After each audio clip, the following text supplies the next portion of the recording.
dial in as a panelist, so I quickly filled out attendee. Oh, sure. For that. Yeah, no problem. All right, I think we're here. Should we wait a little bit longer for folks to show, or? No, I think we're good. Rachel, would you like to kick us off? Absolutely. Good afternoon, everyone. My name is Rachel Leslie. I serve as the president for the National Defense Industrial Association Indiana chapter, and I've had the privilege over the last couple of months in working with Gary Flegel, who serves as the president and chief executive officer of the National Center for Defense Manufacturing and Machining, on coming up with this series of webinars specifically related to the supply chain. So this is the second version of this particular session. Today's session is going to be around technology specifically. So a little bit ironic that we're having a little bit of technology issues this morning, but we're certainly excited to welcome Raytheon and part of their leadership team, along with two other guests that we'll be acknowledging later on throughout the presentation. So again, Gary, I just want to personally thank you in front of everyone for this partnership, and would love to hand it over to you for official recognition of Raytheon. Awesome. Thank you so much, Rachel. Rachel, we're pleased from an NCDMM standpoint to be engaged with the Greater Indiana NDIA chapter. I also am the chair of the NDIA Manufacturing Division, and we couldn't be happier and appreciate the partnership that we've been able to form, and we look forward to leveraging the partnership in future activities as well. With that, let me introduce Mr. Jeff Shoebrooks and his team from Raytheon. They're going to be talking to us today about how to engage with Raytheon as well as some technology needs. So a little background on Jeff. He's worked for Raytheon for 32 years and is a mechanical engineering fellow, and he's focused on manufacturing capabilities development at Raytheon. Jeff's also the transition to build capabilities lead. In this role, his primary goal is to create links between customer product needs and manufacturing capabilities, driving new technologies to heighten MRLs, the manufacturing readiness levels. And for a third hat, Jeff also is the chief engineer for Raytheon's Additive Manufacturing Center of Excellence. In this role, he's led the development of emerging technologies, and which has led to multiple CRAD contracts. And then in his spare time, Jeff serves as the chair of the NDIA Manufacturing Division Technology Committee. So that's where a lot of intersection and paths cross at the Manufacturing Division. So please welcome Jeff and his team. And Jeff, please feel free to introduce the rest of your Raytheon team, and the stage is yours, sir. All right, sounds good. Yeah, so I'll start off by introducing the rest of the team here. I'll just pull up their bios here too. So we actually have on the phone with us Alf Carroll, who is our supplier innovation lead, and he's a certified black belt in SBIRs, right? So he does a lot of research and development, engagement, and a lot of engagement in general throughout our supply chain. He's been with Raytheon for 17 years, and prior to that, he's been at a variety of different DoD and research kinds of companies. So welcome, Alf. And he'll be taking us through how to engage with Raytheon. And then also we have with us Dr. Chris Peters, and he's a principal engineer in advanced materials at Raytheon. He's very involved in a lot of the different research and development activities that are going on along the materials technology. And he's been with Raytheon for over 30 years himself. So all the bios are in the package, so feel free to read them there. And with that, I'll take us through the package here. So basically, Raytheon Technologies is a newly formed company that consists of our merger with United Technologies, the defense and aerospace portion of it. So we are now Collins Aerospace, Pratt & Whitney, and we've done a realignment of our business units. So we include Raytheon Intelligence and Space and Raytheon Missiles and Defense. Now our folks happen to be from Raytheon Missiles and Defense, but we do collaborate all the way across the company. So while you get kind of the flavor from Missiles and Defense, you'll also make some important contacts here. And as we go through the package, if there's questions, if there's later engagements that folks would like to do, definitely email Alf Carroll. His emails included, and Jeff Schubrooks. That's fine. We'll take care of it. And if it's something in one of the other business units, we can definitely we can still manage that as well. So really, we're an aerospace and defense company, and we're all about providing advanced systems and services for commercial, military, and government customers worldwide. And if you knew us before, where we were doing a lot of the sensors and effectors kinds of things, the missiles, the radars, a lot of the critical infrastructure, we now have in addition a lot of the avionics, the actuation, propeller and landing systems, the aerostructures, the aircraft engines, auxiliary power systems, and we keep missiles and defense and precision weapons, and really systems integration and sensors too, getting to the radars and detectors and all that, and really still keeping a focus on the cybersecurity and data analytics. So what you'll see as we go through the technology at the end, there's a wide variety of interests that we have in technology and in manufacturing technology too. Just by the numbers, we are now 195,000 employees spread over the globe. There are 60,000 engineers, and they've generated 40,000 patents. Between the two companies that are now joined, UTC and Raytheon, to form Raytheon Technologies, there's 190 years of combined innovation and industry experience. Our company's a $74 billion company, and between internal funded research and external research, we spend about $8 billion annually in research and development. So I definitely like to show this as we start any presentation, because this is so important to us. This is our values: trust, respect, accountability, collaboration, and innovation. And really, the collaboration and innovation throughout the supply chain is what we're going to be talking about today. But you really need to build that trust, respect, and accountability as well. So very important. So Raytheon Missiles and Defense. So this is our Raytheon Missiles and Defense business. It's 16 billion, that 75 billion. We have 30,000 employees spread out over 30 states across the United States and 28 countries. And if you look at what we do, we provide the air power, the technology to achieve air dominance. We provide systems against drones, including the sensors and the effectors that go along with it. We focus on the hypersonics, right? Protecting from it and delivering faster at incredible speeds. Our land warfare and air defense, really arming our ground forces with integrated, proven precision weapons and more, and looking at the overall strategic missile defense too. So supplying the technologies to create that missile defense, and of course naval power as well, with the innovative sensors and command and control and precision weapons there. So really spanning the whole DoD.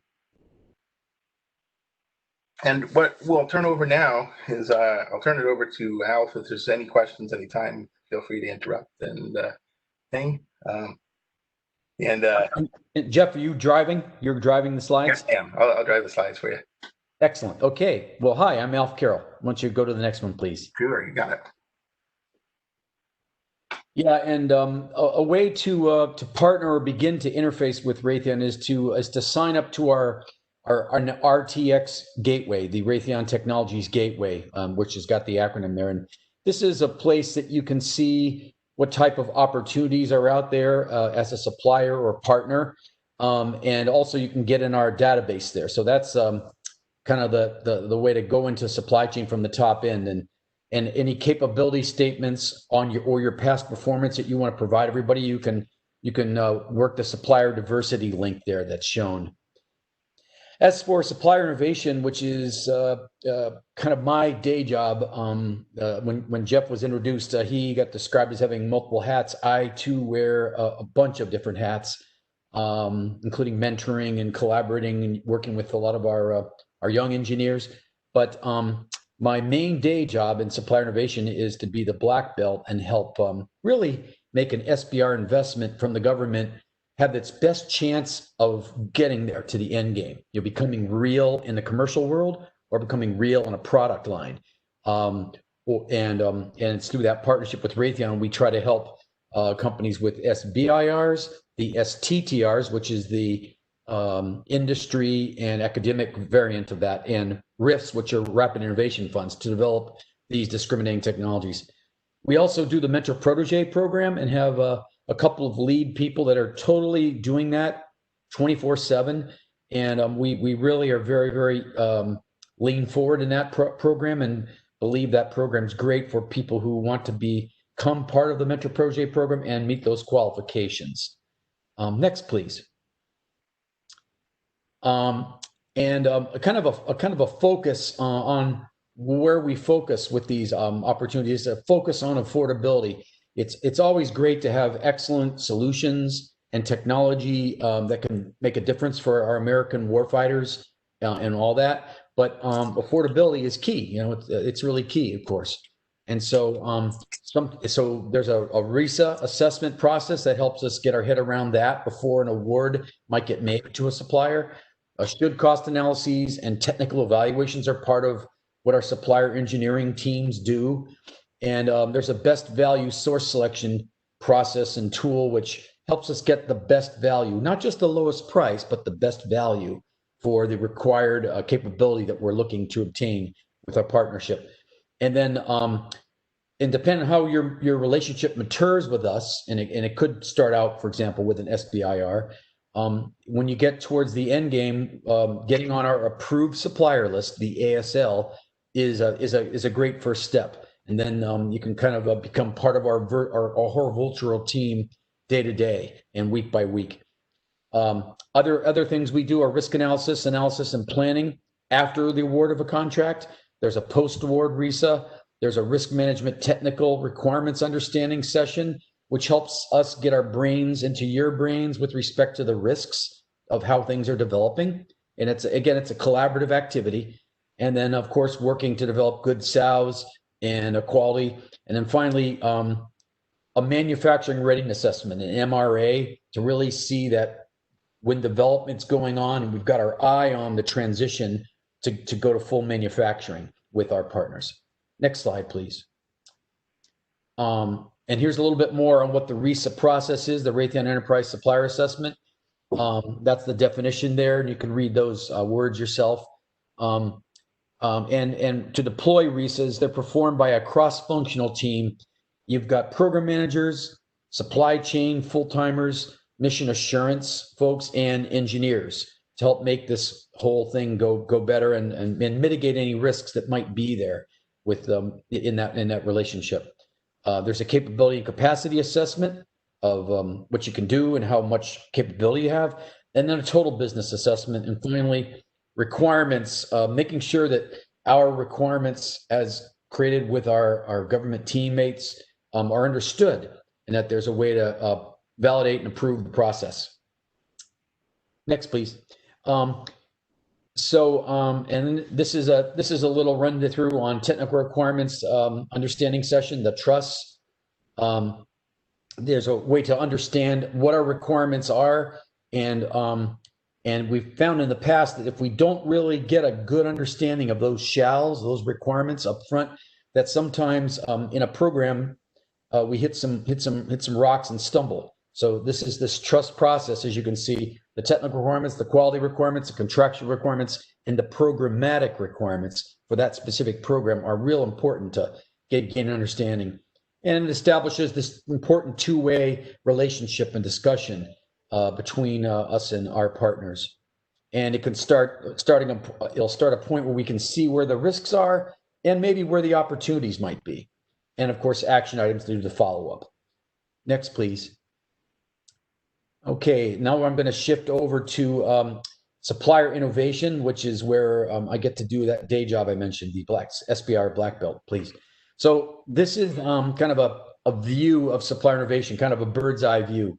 You know, with the changing landscape out there, and the pace of commercial innovation, how rapidly that's coming along, it really demands that we up our game and we partner to innovate. If we were to think that Raytheon had everything it needed under our roof, well, that would be wrong. And it's just not just wrong. It's a really poor assumption. So the Supplier Innovation Center was created to really amp up the way we can collaborate with different small businesses here in the United States. And our mission is to engage with suppliers and try to leverage the customer investment that's coming in the form of SBIR dollars or other dollars to help develop these technologies and mature them and think about where they're going to go the entire time through the development process. How do we do it? We do it through SBIR partnerships, RIFs, BAAs, or sometimes we team up on captures or respond to requests for informations. Or if there's a direct program need, we might send out a PO or have you participate with us on our internal investment. Who are the players involved and programs? It's programs of record, primary programs we have, captures that we have going on, and you can see the list of them there. Everything from Patriot missile defense system to airborne missile defense radar to a Barracuda, which is a small undersea mine neutralizing system, a brand new program of record, which we created successfully with several small businesses and our Navy partners, and a couple of our other larger programs there. What? Okay, what's the what? How do we do this? There's technology areas which are listed right there: machine learning, GAN, materials, sustainment, cyber, etc. These are all areas where we have tech areas and we have needs, and we want to innovate through partnerships with small businesses. Next, please. And so this is a quick overview of how things roll with the SBIR program. There's a broad industry announcement, which I'm sure many of you are already familiar with. It comes out 2 or 3 times a year with different sets of topics, and it's a way in which you can respond to a BAA, and you can respond and get a dialogue going with the government. Rapid innovation funding is another way that one can chase and pursue and win some development funds. And this is a much more competitive process, but it can be also done to either enhance military capability, either reduce costs, reduce emerging or perceived technical risks, or make a more timely and thorough outcome in a test and evaluation program. And then there's a 2-phase process in this. There's a phase 1 where white papers are encouraged, and then a full proposal in phase 2 to determine the award. And these type of contracts can typically go around $2 million, and 3 million of them, $3 million each. And again, this is a RIF project, and they're very, very competitive. And one example is our Sea Power RIF example. That Barracuda program that I mentioned was a combination of Raytheon investment, RIF investment from the Navy, and several SBIR capabilities, all put together for a brand new capability for in-stride mine neutralization. Next, please. The other program that we leverage a lot is, of course, the SBIR program, and there's over $2 billion each year in this program. Again, there's a cap on each win that you might obtain in that program. For each topic, you can cap that. It's capped off at $3 million maximum. And each one of the phase 2s you might win are typically up to about $1.5 million each. There's 11 agencies that participate in it. And over on the right, you can see some of those agencies there: NOAA, Missile Defense Agency, Office of Naval Research, and DOD. Basically, it's a 2-step process where the first award is a phase 1 that's fairly modest, and a phase 2 which is more significant.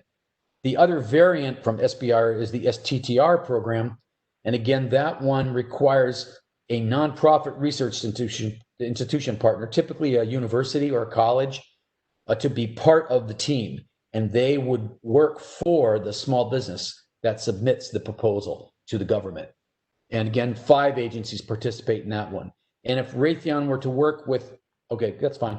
I got that. No, go ahead. No, it's okay. And if Raytheon was to work with you on it, we set up a way that we have a best practice where we are careful about the ITAR data that we share, such that it does not flow to the university. So we set up a means to do that, but we can still collaborate on STTRs, and we find them to be very useful. Next, please. Here's a list of the agencies, and clearly Department of Defense, Department of Energy, the ones that are bolded are ones that our company focuses on. These are just a list of some of the agencies, and the ones that are bolded are the ones we focus on. Next, please. And it's basically a three-phase program, the SBIR STTR program. There's a phase one where, again, it's kind of an early feasibility capability project alignment, and it's only 6 months long. And if you win a phase one, once you've won, then you've satisfied competition. And then phase two, if all goes well, you get asked to provide a phase two proposal, and that's where you can really get into the meat of it, continue the R&D, and build hardware, test hardware, evaluate where it can fit into what the ultimate goal is, which is phase three. And phase three is the end game. That's the end game goal of every SBIR or STTR, to get into a real program or commercial market or both.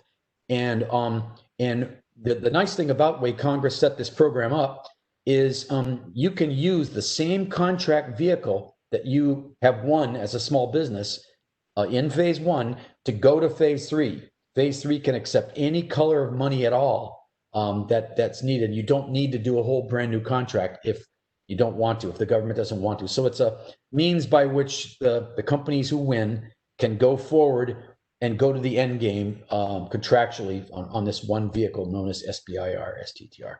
Next, please. And how you collaborate with us. Here's a little flow chart for the engineers on the phone, of course. There's an issuance of the BAA on the top, and we look at the topics and look at them as soon as they're released, as the title's released. We do an internal scrub with our engineers, a bunch of our engineers on our teams, and say yes, no, or maybe to that list. And then we send that list out to all the small businesses that are, part of our collaboration network, as I mentioned earlier on. And there's over, I think, 250 of them right now in Raytheon Missiles and Defense that we do that with. And then if there's a lock and load with anything that the small businesses are interested in, we have an initial technical discussion and we talk about that. And there's a review of the topic and a discussion of interest. If there's interest generated in the Raytheon business or by the subject matter experts, the Raytheon engineers, we'll write a letter of support, an LOS, on Raytheon letterhead that's written directly to the proposal the small business has written, and the small business can include that with their proposal. Once the small business is awarded the contract, the green dot, then they can continue working with the Raytheon point of contact, their technical champion that has been with them during that whole process and has co-signed the letter of support. Next, please. Alf, can I ask a question? Absolutely. So Jeff, you can go back one chart. So does that small business need to be on the approved supplier list before they can engage on this chart? Oh, excellent question. Thank you. I was trying to stay on pace and go quickly through those previous slides. No, the answer is no. Nope, not at all. In fact, great question. We've actually right now we've met several companies that we met through these incubator events that had never done an SBIR. We're helping this one company right now that does this very cool plastic stuff, which we think is really going to be important in the future. And we're helping them go through this exact process. And they looked at our list and found 3 topics that they want to collaborate with us on. And in that particular example, and thanks for the question, by the way, thank you for the question. We're helping find them another partner that would make them, let them create a whole solution and respond to the proposal. So no, they don't need to be an ASL. And we start at even the incubator level with companies and try to bring them into the program if they're interested, because we think it's a great program. Thank you for the question. And of course, after when we get to phase 3, when you get towards the end game, becoming an approved supplier on the ASL is many times one of the outcomes. And here we go. So during phase two, the way we go about this collaboratively is we try to reduce the risks in that SBIR and also reduce the risk that the Raytheon program people and their customers will accept it. So we explore that whole approach, and it's really a journey as we go under the phase two, and we try to, and we Raytheon try to help open the door with customers, our customers, and get them engaged in the process. And identifying a program transition target is something that's really important at the beginning of the phase two, not at the end of the phase two, but the beginning. And it may not be obvious, and sometimes that in itself is an interesting journey. And then we discuss all kinds of different ways, if the company needs us, where they can get work scope from us, or we can help them do some work, engineering support, such as maybe writing notional requirements for the future transition of this. Different use cases, how it would actually be used, what kind of mission ConOps and parameters, what types of interfaces, maybe with, as Jeff mentioned, one of our radars or one of our underwater vehicle programs, et cetera. Or maybe data that we can provide under agreement that will let the small business use real data when they're actually testing and maturing their technology. Any questions from anybody, or can I keep going? Should I keep going? Okay. SBIR data rates. I'm not going to read this whole thing at all, but SBIR data rights is another great thing that Congress created when they created this program over 40 years ago. An SBIR awardee owns the data that was developed and created under the government funding. And there are lots of ways that their data is protected for up to 20 years after the award of the contract completes. And it basically means that a small business's data and results from their development don't get given out to any of their competitors. The government can use the data for their own purposes, but they can't give it out to competitors or anything else. So it's a real good chance for small businesses to grow. I mean, that's the point. Small American businesses can grow. And we understand how to protect our partners' IP, and assert these data rights. And sometimes, and I know this because I had to do it on a major program myself for one of our partners, you help the, in this case, it was Navy contracts officer, understand what this SBIR data rights thing is and how you can go sole source right from phase two into a phase three, into a program funded activity. So again, we're a champion and an advocate for this SBIR data rights of our partners. Next, please.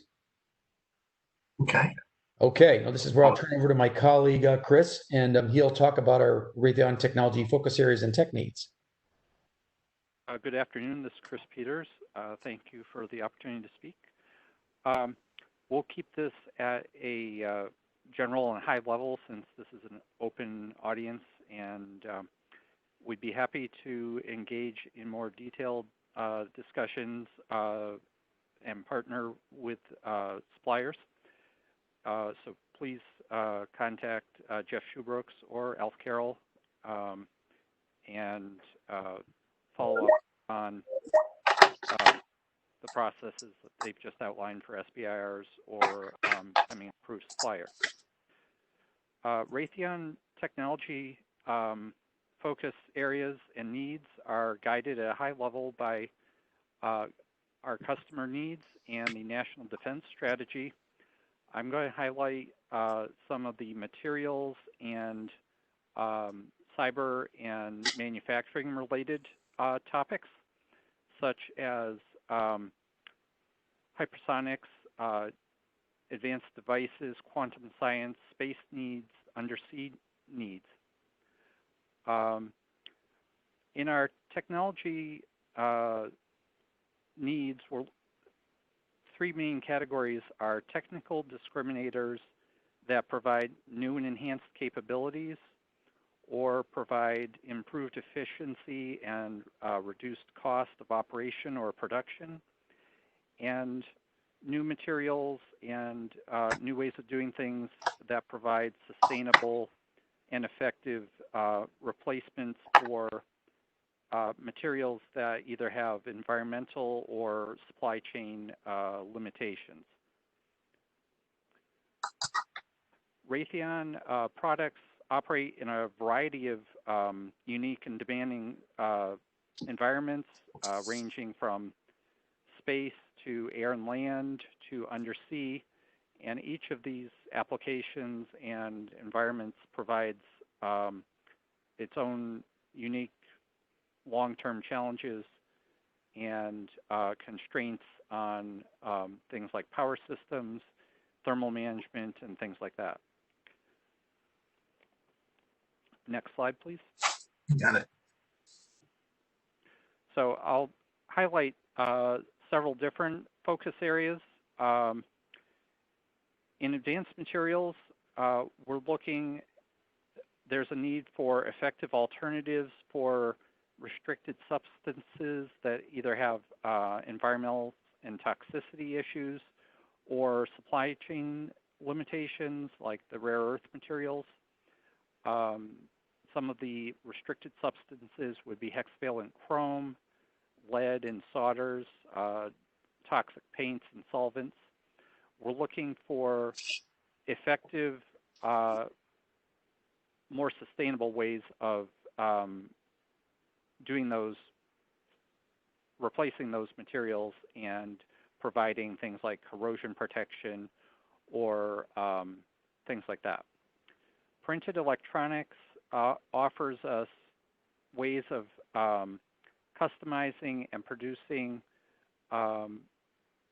devices that are lower cost and not possible to produce by conventional semiconductor or regular manufacturing processes. And additive manufacturing is attractive for being more material efficient, more rapid prototyping, and potentially lower in cost. And it ties in well with some of our other cyber and modeling and other focus areas I'll get to on the next slide. Robotics are important for manufacturing and enhancing the precision and efficiency of both manufacturing and maintenance. We're usually looking for new technologies in augmented or virtual reality for manufacturing applications and for things like remote maintenance and enhancing the capabilities, connecting subject matter experts with field maintenance engineers. Hypersonics is a very demanding environment due to the speeds and thermal environment. So we're looking, we have a need for advanced propulsion systems to achieve the hypersonic speeds, advanced materials that will function in the extreme temperature and acceleration environments. And this poses, hypersonics poses extreme challenges in thermal management to keep the electronics and propulsion and materials functioning as intended. Next slide, please. Undersea applications have their own unique challenges in terms of pressure, space and power constraints, and wide dispersion and need for networking and communications. We're always looking for technology discriminators to enhance anti-submarine or mine identification and interdiction warfare, and to enhance the capabilities of sea-based sensors, both surface and undersea. In RF technology and advanced electronics, Raytheon radars operate from airborne, Air Force type of environments to naval and long-range early warning radar, and missile defense radars. So things like being able to handle high power and thermal management will provide us with enhanced capabilities, and providing power for advanced systems such as directed energy or undersea environments. And final area would be modeling and simulation, and this would be Jeff Schubrook's specialty.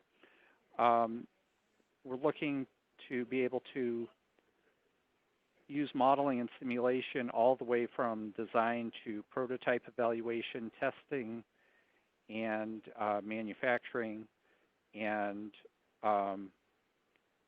tying that all together to more efficiently produce products. So these are several highlighted areas. Of course, Raytheon has a broad range of additional products and technology needs. So please reach out to us through the SBIR Supplier Innovation Gateway, and through supply chain and the approved supplier list. I'd be happy to answer any questions, and thank you for your attention.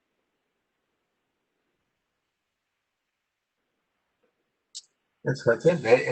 Any questions? And if there aren't any now, feel free to send them along. Yeah, so there's one question, I think it's probably towards Alf. What is a air quote typical time frame from registering at the RTX gateway through becoming an approved supplier? Wow, that's a good question. The short answer is it depends. Of course, it depends. If in one extreme, I'm going to do the engineering answer here because I'm an engineer, through and through, third generation, by the way, third generation engineer. Don't hold that against me. So the shortest case would be one where someone logs in and there's an immediate high priority a gap that's been discovered, or been discovered recently, or another supplier for some reason can't provide or goes out of business or whatever it is. There was some kind of real high demand signal. You see a lot of people pay attention, and if it was required to get on the ASL list, that was a requirement that the supply chain team needed to do for the program, they would turn to on that. And I would say that might take could take just a couple of months. And again, if the capability, the hole and gap that's being filled is a fairly simplistic, not multi-dimensional system or something like that. If it was a key component or a key material or a key software algorithm or something like that.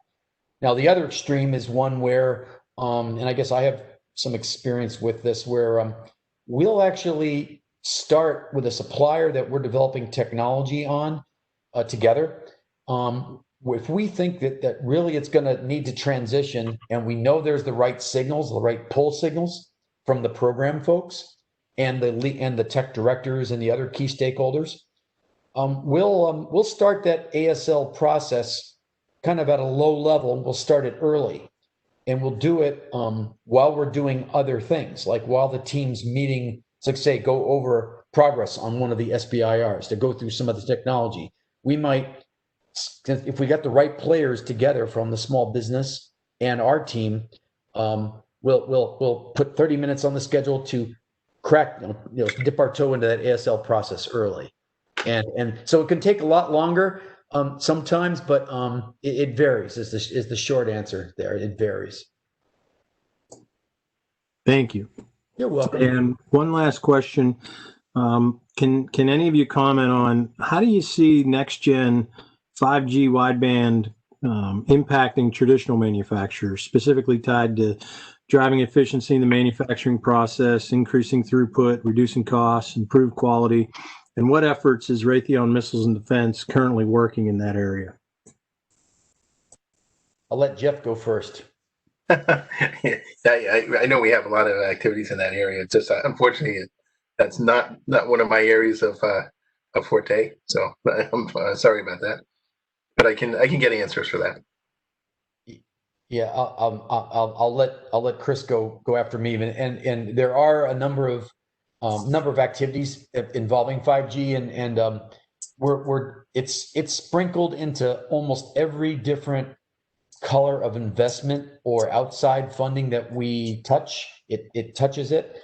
So there are internal research programs where that risk, that emerging challenge, and also opportunity gets assessed as part of the program, the IRAD program.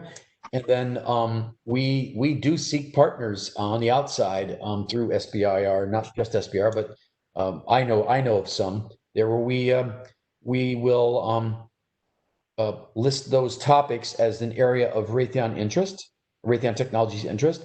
And if the small businesses come forward and propose on one of those topics, we take that journey with them. And as you well stated, there's a whole variety of places it touches. The commercial pace of the technologies well recognized. And then we are even probably, I think we might have done this last year, Jeff. I think there might have been a RIC topic on 5G, as I recall. Absolutely. Yeah. So Raytheon Innovation Challenge is a top of the innovation heat corporate challenge to all the engineers at the company. Hey, how might you solve this? What are your thoughts? And it's a kind of a special collaborative activity where you meet other people in the company if you have an idea that might gain some traction there. And 5G was one of them. And I actually coached a team in Portsmouth, Rhode Island, where I used to go to and sit in my office once in a while, or at least work out of my office there. I coached a team on a couple of Raytheon Innovation Challenge submissions around 5G. And it was all over the place, all over the map. So the short answer is, yes, we're paying attention to it. Where are we paying attention to it? All over the roadmap, all over the place. And we recognize it. And we're very open there to any good ideas. And the best way to do it would be if we can find some funding together to pursue it and pull the thread with respect to whatever the company or partner comes forward with in 5G. I don't know if in the materials space that you work in every single day, Chris Peters, I don't know if there's anything on 5G you want to comment on. I don't know if that's fair or not, but if you want to make a comment, Chris? Sure. It's a little bit outside my day-to-day materials type of activities, but there are definitely 5G RF applications that are in developments that are applicable for both commercial and military applications. So part of my job and other engineers and technology leads is to be aware of what's going on commercially and in university areas, and explore how that can enhance Raytheon products and programs. So thank you. Awesome. Thanks for the Chris. responses. Also, thank you, gentlemen, for the presentation. Appreciate it. Everybody has access to the slides. Excuse me. Everybody will have access to the slides. And please feel free to reach out to either Jeff, Alf, or Chris. And thank you, gentlemen. I'll turn it back to you, Rachel. Thank you, Gary. It is now my pleasure to introduce J.R. Davis from Paragon Force, a women-owned business here in Indiana. So he is going to tell us a little bit about his story, the Paragon story, specifically related to how small businesses utilizing technology to compete in the industry. JR had an interest in the defense space at a very young age, first working at a cafe at NSW Crane in high school as part of a work-study program. This engagement encouraged additional interest in defense, and he graduated from Indiana State University with a degree in criminology. Upon graduation, he worked for multiple companies in and around Crane, including Centennial Contractors. He led work for them at Oklahoma State University and later was transferred to Whiteman Air Force Base near Kansas City. After taking another small business from 3 to 30 employees, he then engaged with his wife, Sherry, who started Paragon Force Engage Solutions in 2009, and together they've been growing the company ever since. So, JR, we're excited to hear your story. We appreciate you being with us, and the floor is yours. Thank you very much. I'm glad to be here. I was excited to be asked to speak. Always glad to toot our small business and horn. We like to get our name out there when we can. And all of you may have heard recently, Sherry was awarded the U.S. Small Business Administration Small Business Person of the Year for the state of Indiana. So really proud of her, and she's the lifeblood of our company. And just wanted to touch base with you a little bit about what Paragon Force does, how the supply chain and the technology has affected us, especially since the COVID pandemic. But just real quick, Paragon Force, we see ourselves as a great partner to all our teammates with the warfighter, and we are a seaport contractor located in Bloomfield, Indiana. We also have an office in Virginia Beach, Virginia. We're a small company. We've grown. I think right now we're pushing right at 100 employees. We have a production facility here in Bloomfield and at Virginia Beach where we make custom foam inserts for weapons, electronics, anything like that you can think of. We do a lot of work with Crane, but we also do a lot of work with foreign military sales. Some of the neater things that we've done recently is a evidence collection kit for the Australian government. We do a lot of kitting as well. A lot of times the customer will come in and want us to put a bunch of different parts and pieces and design a case, a Pelican case, and our foam to go in to hold all their parts and pieces. So the evidence collection kit was a neat one for the government of Australia because they had really neat specifications on what they wanted. Whoever designed it, they wanted really small screwdrivers from Germany.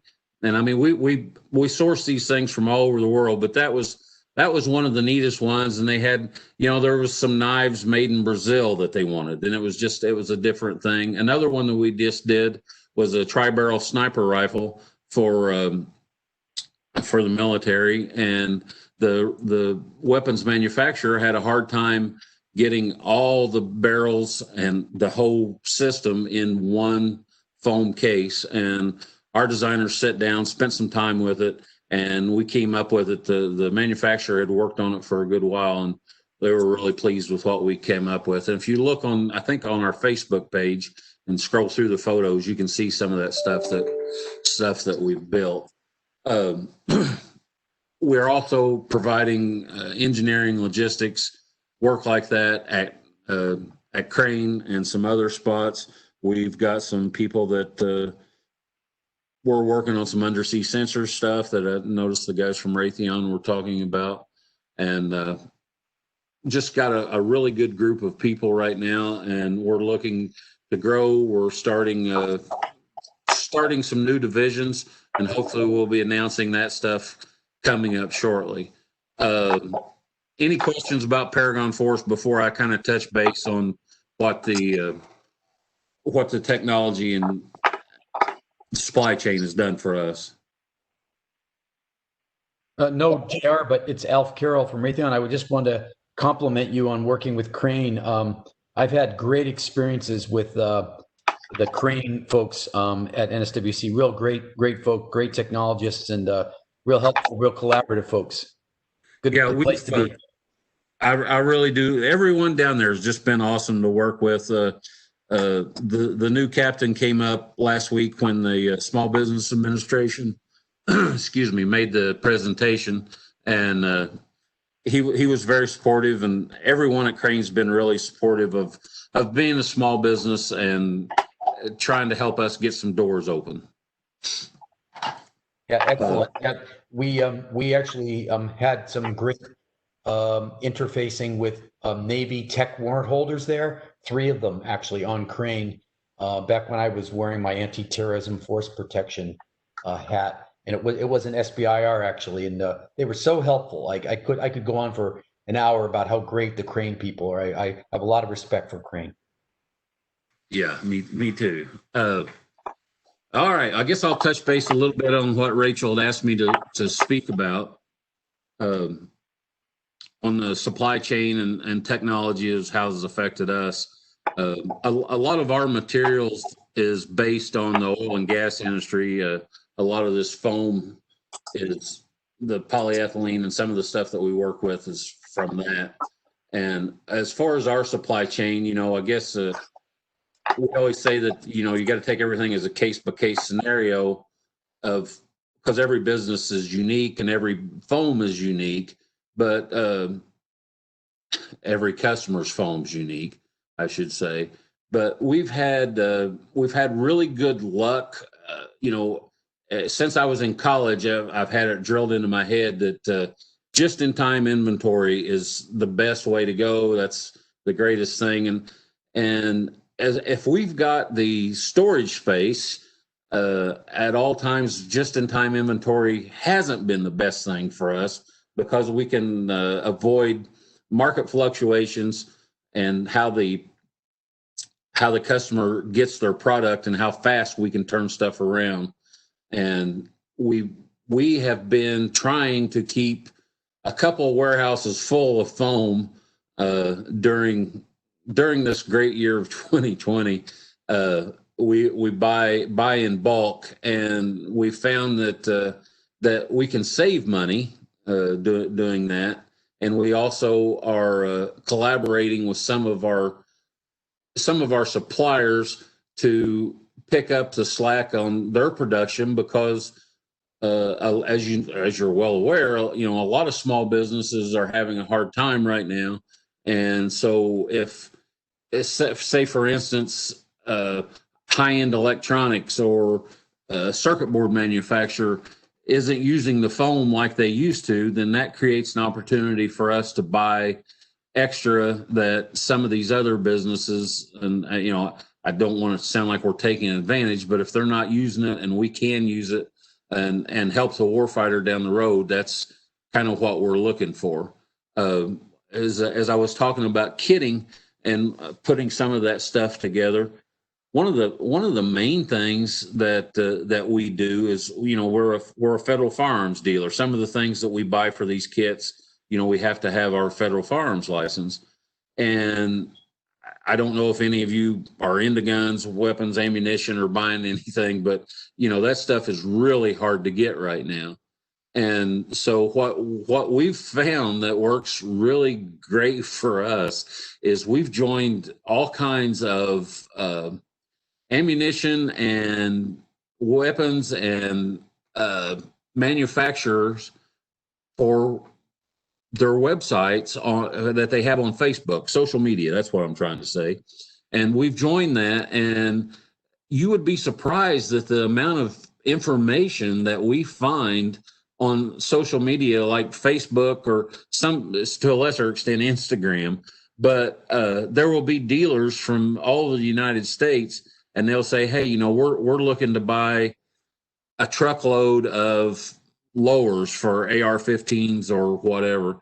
And so if we've got a kit that's coming into that, there'll be 4 or 5 of us smaller businesses partner together and come up with what we need. We'll get what we need out of it. And that's improved our visibility to across the United States as far as finding partners and customers to work with. It's made us much more flexible to inventory that we've got. Say that we bought some stuff, and say we maybe ended up with a few extras, we can share that with folks that we found and met online through that. And it's really worked really well, I think, for us to communicate effectively with other small businesses and to some extent, even our customers and clients. They'll see what we're doing, whether it be on Facebook or any other social media.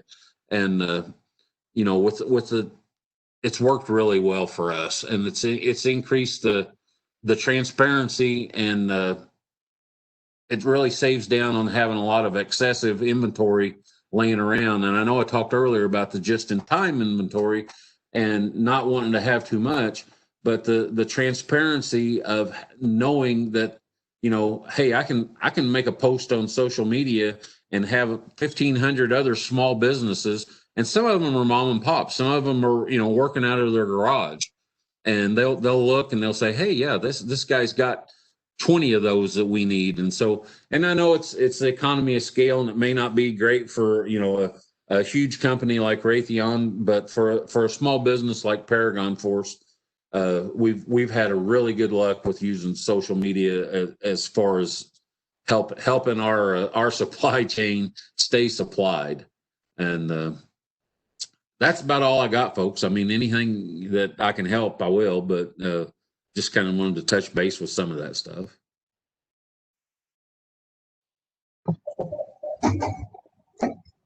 Thank you, JR. I don't see questions currently in the question and answer here. Gary, do you have anything on your side? I do not. Okay. JR, thank you so much for your time today. Thank you for making the time this afternoon, and congratulations on your success and all that you're accomplishing. Please also give Sherry our gratitude as well, and we wish you both as much success as possible in the coming months and years. So thank you so much. All right, not a problem. And I would like to get a copy of Raytheon's presentation and maybe look at contacting some of those guys. We'd be happy to have you reach out to us, JR. All right. Absolutely. Okay, thank you, JR. Thank you. Okay, we are narrowing down to our last speaker of the day. I believe Sue Smith. I believe she's on. Sue, are you with us? I am. Wonderful. Okay, we have Sue Smith with us this afternoon, Vice President of the School of Advanced Manufacturing, Engineering, and Applied Science at Ivy Tech. Her background is in manufacturing and related education for over 20 years. Her current role is supporting the manufacturing sector by aligning the programs in the school with the needs of employers, growing enrollment to meet industry demand, and continuously improving faculty skills, curriculum, and labs. So I do appreciate Sue being with us today. She's going to talk briefly on Industry 4.0, manufacturing, and how that relates to the supply chain. Sue, the floor is yours, and we appreciate having you. All right. Well, thank you very much. And thank you all for being on today and for this opportunity. Ivy Tech is Indiana's community college. We've got over 40 sites blanketing the state, and we have annually around 120,000 students. My school, Advanced Manufacturing, Engineering, and Applied Science, has about 10,000 students. And we're currently working on an initiative to upgrade our curriculum, our faculty skills, our labs to the Industry 4.0 standards. And we're using a nationally recognized certification from the Smart Automation Certification Alliance.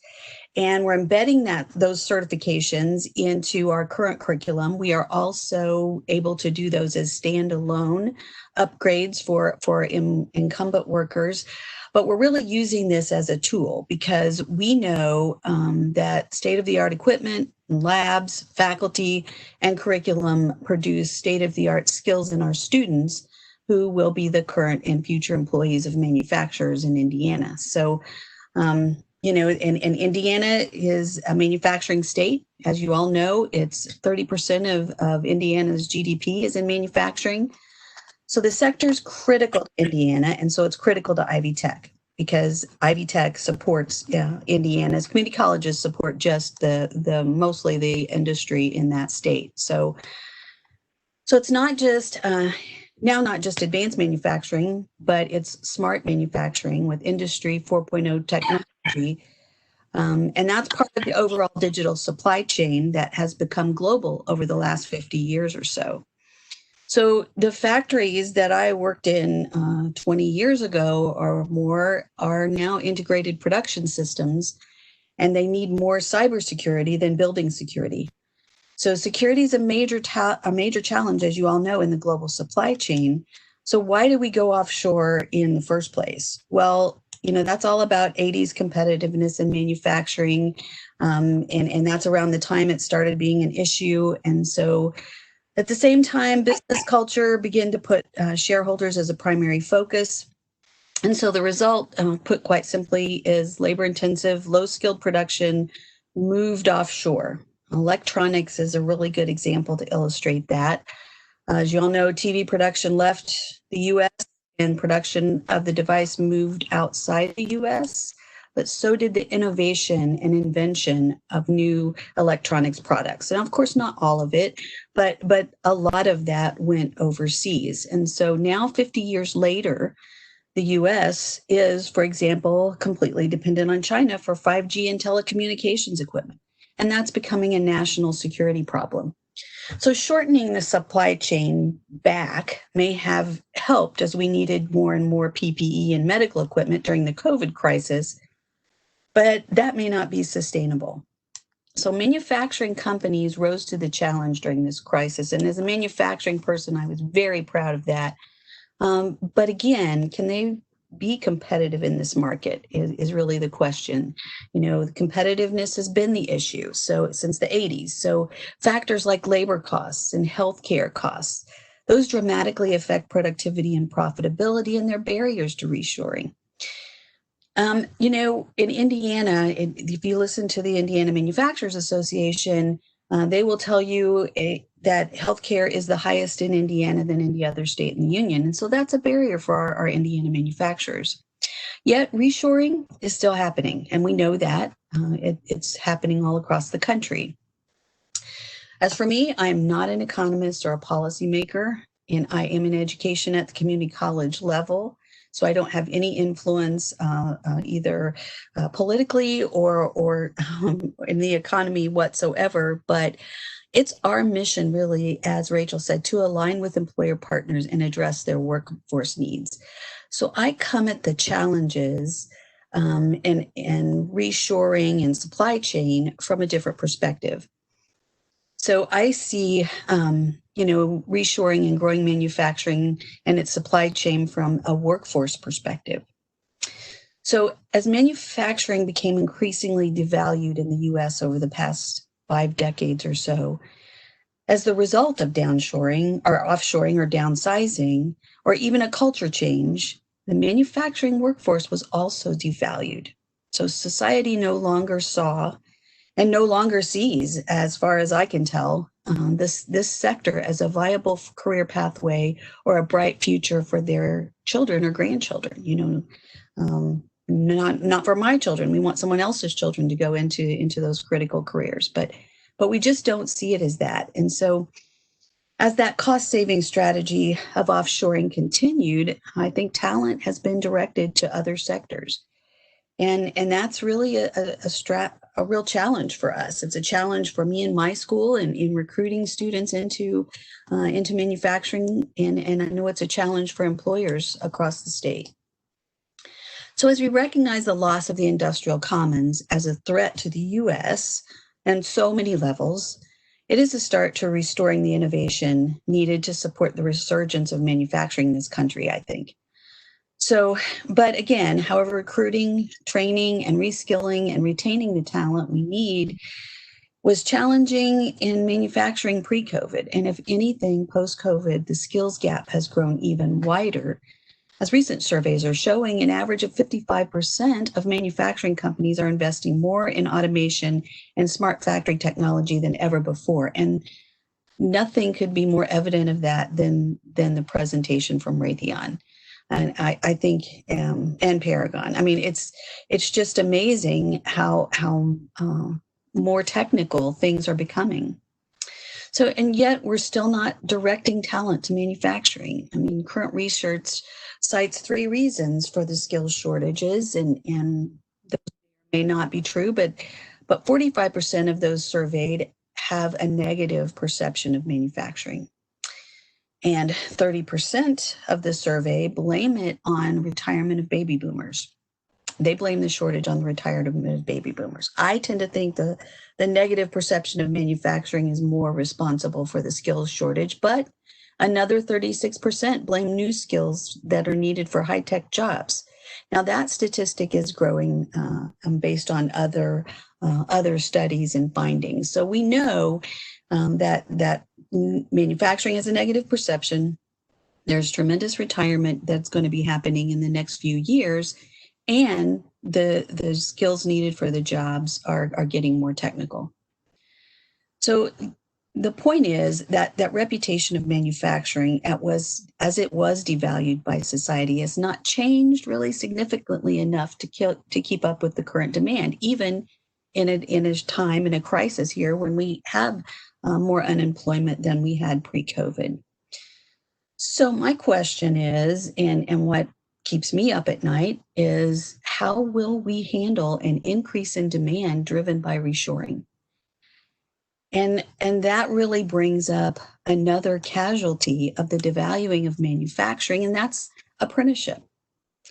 And apprenticeship has been around for years, for decades, centuries even, and it's always been a great training model to build up and to build up a workforce and to build up a workforce pool.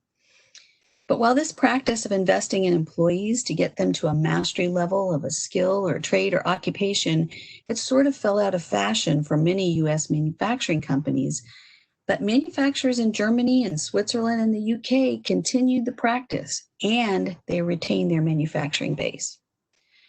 So China figured that out early on and has copied the model from Europe, and it's using that model to strengthen manufacturing there. So many states in the U.S. are adopting the model again, but changing the perception of manufacturing and thus apprenticeship by society that has gone on by societal devaluing for so many years is going to be tough. It just really is, I think. But apprenticeship is a good place to start to develop a solution. And the U.S. Government is recognizing that as they're giving more and more funding to initiatives around apprenticeship, which is how we're supporting the initiative to upgrade to 4.0 at Ivy Tech.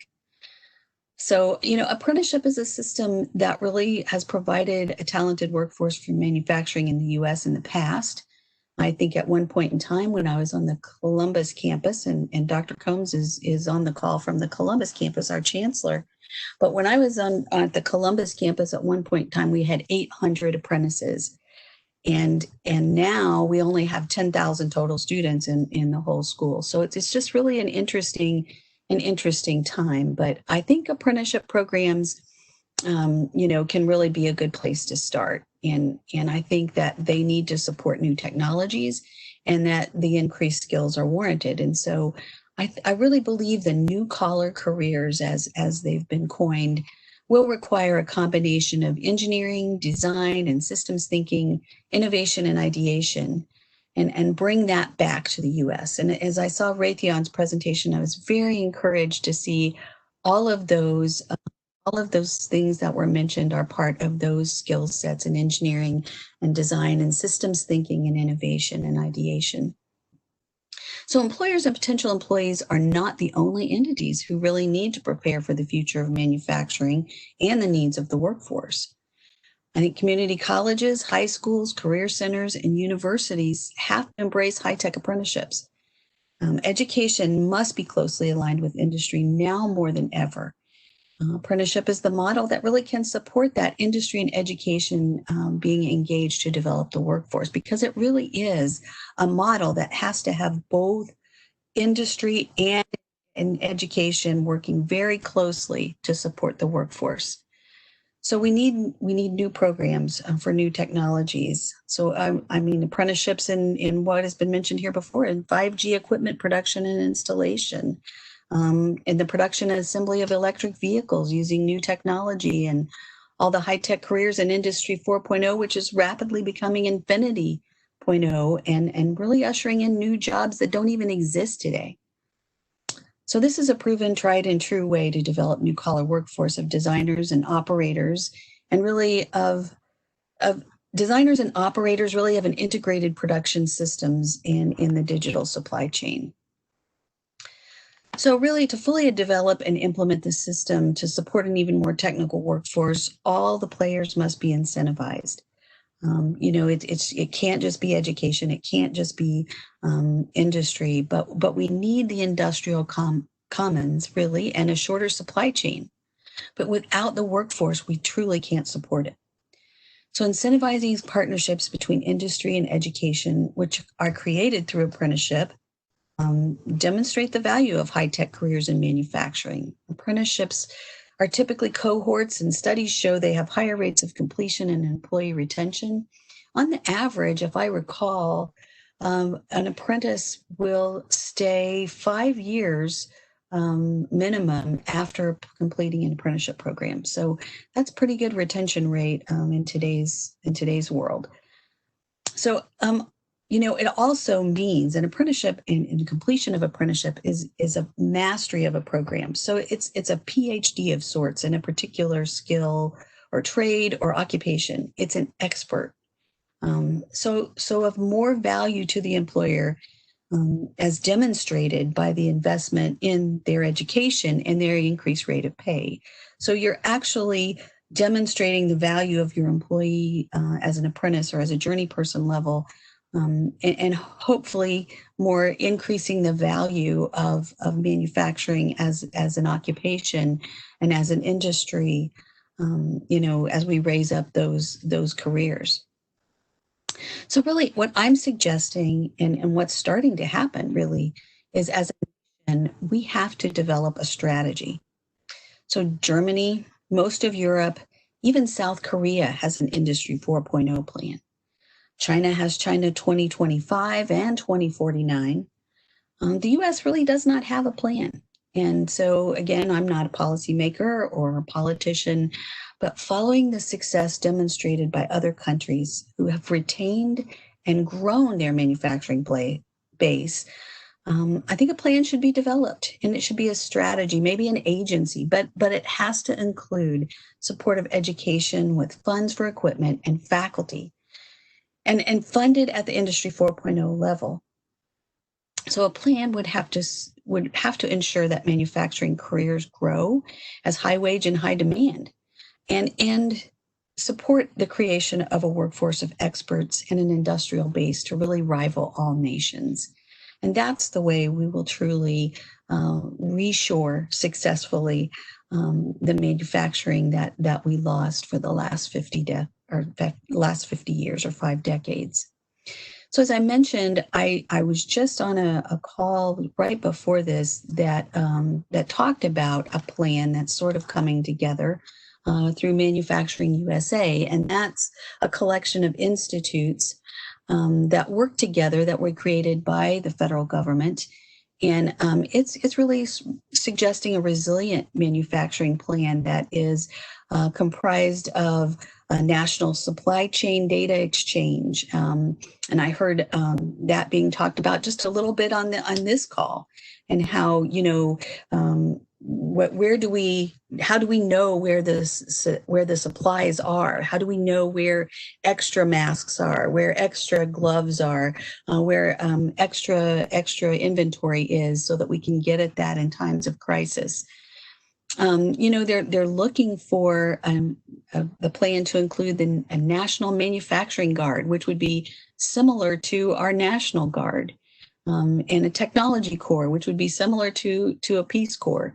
So if you want more information about that, I can certainly give you the link to that website. But it is interesting to see that we are at least starting to think that through, particularly now that almost every other country has a plan. But I think the U.S. is really good about being able to pass all other nations. It's just, I really think we have to think about our workforce. And I hope that you all are doing that as you're, working through these supply chain issues.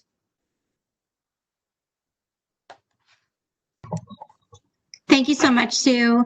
Are there any questions for Sue? And if so, feel free to put them in the question and answer format. And I think you all, I would really be interested in hearing from anyone who has suggestions on, on our curriculum, our labs, how we might better connect with our industry partners. Apprenticeship is just one way. There are registered and non-registered apprenticeship programs, but we really are looking for ways to connect and better engage with industry partners to support the workforce.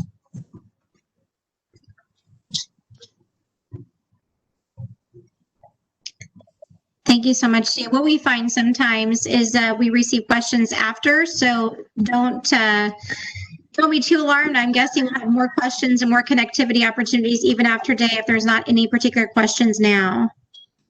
All right, thank you. Hey, Sue, it's Alf. I couldn't hold back and not contribute to this important topic.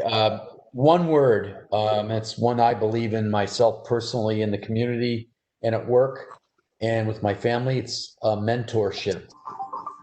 The internship's important, but creating some means by which a variety of mentors can really help guide and interest our young people into coming into this space that you're defining, this important challenge area. And then, of course, to come into it, you need a career. So that creates the other end of the ladder that you were talking about. So mentorship is just a comment